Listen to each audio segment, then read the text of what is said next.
എനിക്ക് ഇൻസ്റ്റാഗ്രാമിൽ എപ്പോഴും വന്നൊരു DM ആണ്. ബ്രോ ഞാൻ എൻ്റെ കോഴ്സൊക്കെ കഴിഞ്ഞിരിക്കുകയാണ്. ഡിഗ്രി അല്ലെങ്കിൽ എഞ്ചിനീയറിംഗ്. എന്തെങ്കിലും ജോലി കിട്ടുമോ ബാംഗ്ലൂരിൽ നിന്ന്?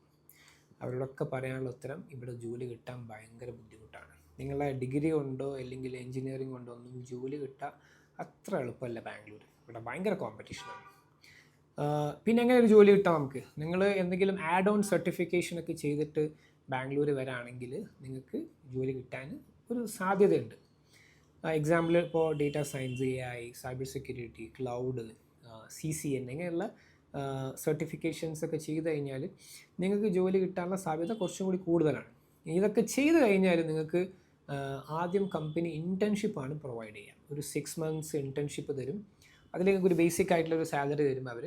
എന്നിട്ട് നിങ്ങളെ പെർഫോമൻസ് ഒക്കെ നോക്കിയിട്ടാണ് ഏത് കമ്പനിയും ഇപ്പോൾ ഹയർ ചെയ്യുന്നത്. അതായത് 6 months നിങ്ങൾ ഇൻറ്റേൺഷിപ്പ് കഴിഞ്ഞ് നിങ്ങളെ പെർഫോമൻസ് എല്ലാം ഓക്കെ ആണെങ്കിൽ നിങ്ങളൊരു ഫുൾ ടൈം റോളിലേക്ക് കൺവേർട്ട് ആവും.